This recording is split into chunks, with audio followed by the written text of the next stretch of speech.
અત્યંત ભાર મૂક્યો છે। સ્વચ્છતાનો સંદેશ ફેલાવવા અને લોકોમાં આ અંગેની જાગૃતિ ફેલાવવા અહીં સ્વચ્છ ભારત પ્રદર્શન પણ યોજવામાં આવ્યું હતું। સમાજમાં દીકરીઓના મહત્વ અને દીકરો દીકરી એક સમાન છે એ સૂત્રને સમાજના દરેક વર્ગ સુધી પહોંચાડવા અહીં બેટી વધાઓના વિષય પર એક ખાસ પ્રદર્શન ગોઠવાયું હતું।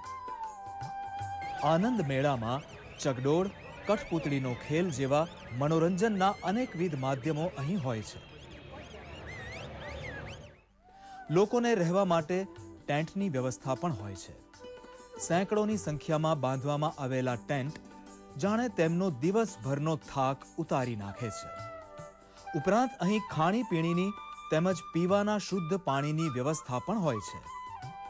સ્વચ્છતા જાળવવા અને મુલાકાતીઓની સગવડ માટે મોબાઈલ ટોયલેટ વેન પણ હાજર હોય છે।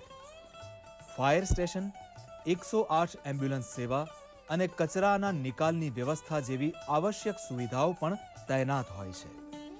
દરરોજ દિવસમાં 4 વાર સાફ સફાઈ કરવામાં આવે છે જેથી કોઈ ગંદકી ન રહે અને સ્વચ્છતા જળવાય। પાણીનો છંટકાવ પણ કરવામાં આવે છે જેથી માટી ન ઉડે।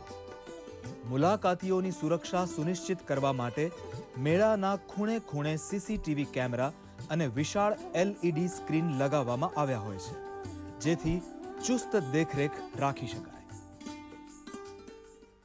અત્યારે આ આધુનિક યુગમાં શહેરોની અંદર મોલો લગાવવામાં આવે છે, પરંતુ આ ગામડાઓમાં નાના વેપારીથી લઈને મોટા વેપારીઓ આ મેળાની અંદર રોજગારી પોતાની મેળવે છે। આજુબાજુના ગામના લોકો નાની મોટી ખરીદી કરવા આ મેળાની અંદર આવે છે। ગુજરાત સરકાર દ્વારા આ મેળાને સારું એવું પ્રોત્સાહન આપવામાં આવે છે। આ સમગ્ર મેળાનું આયોજન વૌઠા ગ્રામ પંચાયત દ્વારા કરવામાં આવે છે। અહીંયા હજારોની સંખ્યામાં નદીના તટમાં ટેન્ટ લાગવામાં આવે છે અને 5 દિવસ સુધી પોતાનું આખું ફેમિલી અહીંયા વૌઠા નદીના તટમાં મેળો માણવા માટે આવે છે।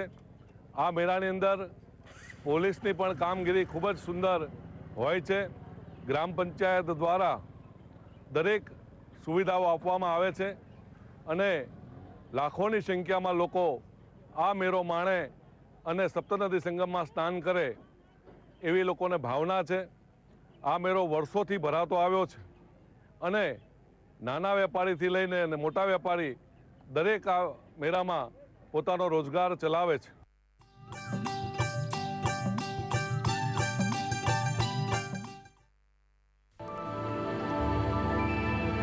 આજે તો વસૂલી કરીને જઈશ, ઘનશ્યામ, અરે ઓ ઘનશ્યામ, એ તો નિશાળે ગયા છે। આઈ નિશાળે ગયા છે? અરે ભાનુ તો કંઈક સારું કહેતી તું મને। હા શેઠ, હું નિશાળે જ ગયો તો, પોતાની ફાર્મ સ્કૂલ, જ્યાં ખેડૂતોને શીખવાડાય છે ખેતરોમાં ઉપજ વધારવાની દરેક વાત, જેમ કે માટી મુજબ યોગ્ય ખાતર, ઉત્તમ બિયારણ અને જરૂરિયાત મુજબ જીવાતનાશક, જેથી ઓછી કિંમતે વધુ લાભ। આલ્યો શેઠ, તમારો હિસાબ ચૂકતા। સાંભળ્યું છે તેમાં બહુ તાકાત છે, મજબૂતીમાં પ્લસ। આખા દેશનો હીરો છે, ત્યારે થાકતો નથી, બસ દોડતો જ રહે છે। માઇલેજમાં પણ પ્લસ। શક્તિવાળો આવી રહ્યો છે।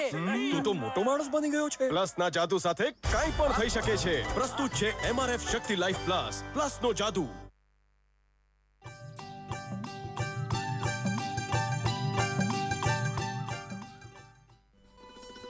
આટલા મોટા સ્તર પર મેળાનું આયોજન થવાના કારણે ગામમાં નવી સુવિધાઓ પણ ઊભી થાય છે। સ્ટ્રીટ લાઇટ, પીવાનું પાણી, વીજળી જેવી પાયાની સુવિધાઓ વધવાની સાથે સ્થાનિક લોકોની રોજગારીમાં પણ ઘણો વધારો થાય છે। માત્ર ગામ લોકોને જ નહીં, ગ્રામ પંચાયતને પણ ઘણી આવક થાય છે, જેમાંથી લોકોપયોગી વિકાસ કામો હાથ ધરી શકાય છે।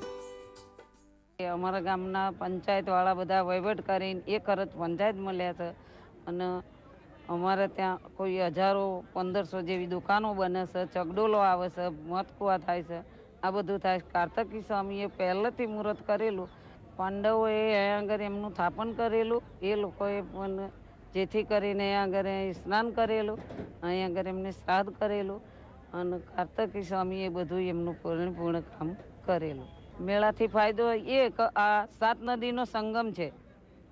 અહીંયા સ્નાન કરવા હજારો પબ્લિક, લાખો પબ્લિક આવે છે. 10 લાખ જેવું માણસ અમારે ત્યાં અહીં ભેગું થાય છે પૂનમના દિવસે.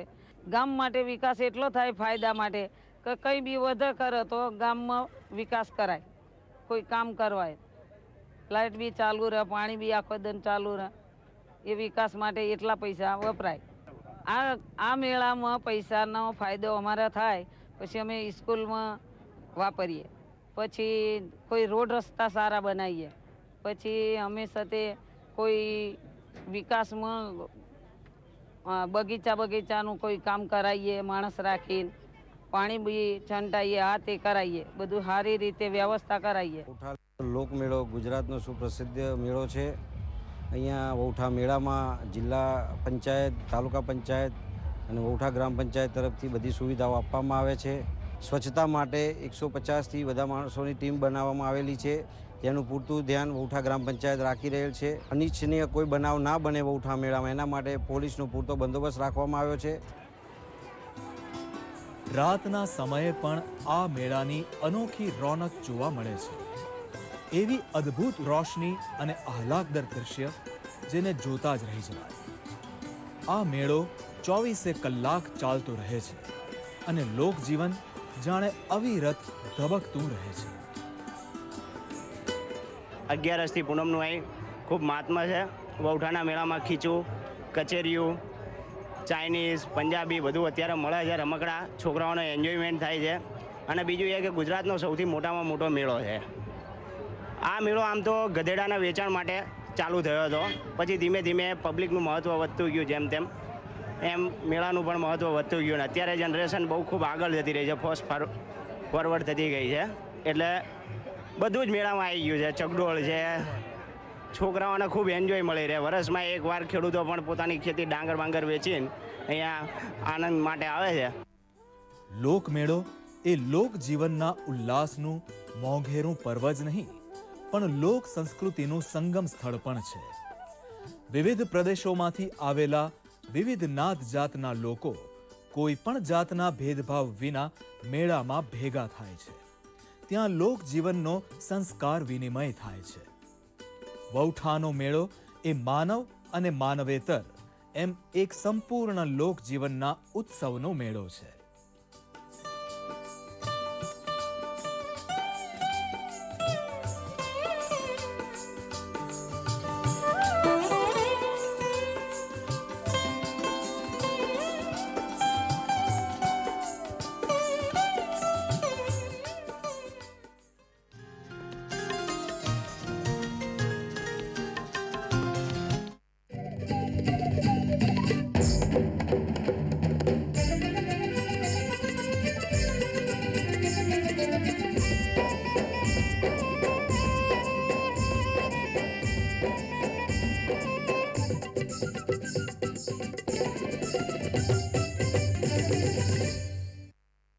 સૌપ્રથમ જાણીશું ખેત ઉત્પાદન વધારવા માટે સહકારી સહાયની માહિતી વિશે.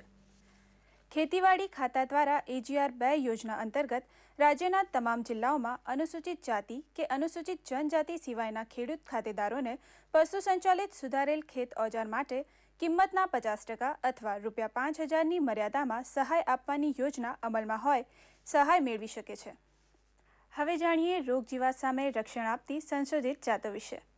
National horticulture research and development federation નાસિકે યમુના શેફર્ડ 1 એટલે કે G1 નામની વધુ ઉત્પાદન આપતી લસણની એક નવી જાત વિકસાવી છે, જેની ગાંઠો નાની, સાંકડી, સિલ્કી સફેદ અને લીસી સપાટીવાળી હોય છે, જેમાં 25થી 30 કળીઓ બેસે છે. આ પાક 150થી 160 દિવસમાં તૈયાર થાય છે, જે પર્પલ બ્લોચ અને ઓનિયન થ્રિપ્સ જેવા રોગો સામે રક્ષણ આપે છે. સૂકું લસણ આશરે 150થી 175 કિલો પ્રતિ હેક્ટર જેટલું ઉત્પાદન આપે છે. હવે જાણીએ કૃષિલક્ષી ઓજાર વિશેની માહિતી. આ એક 10 ઇંચ હોરિઝોન્ટલ ડિઝાઇનનું ચાપ કટર છે. આ ચાપ કટર કલાકના 100થી 125 પૂડા કાપવાની ક્ષમતા ધરાવે છે. આ મશીનના ઉપયોગથી પશુદીઠ વીજળી ખર્ચમાં ઘટાડો કરી શકાય છે, જે પશુદીઠ 20 થી 30 પૈસા આવે છે. અમદાવાદ ખેત ઉત્પાદન બજાર સમિતિ ખાતે શાકભાજીના ભાવમાં જોવા મળેલા ફેરફારો પર એક નજર.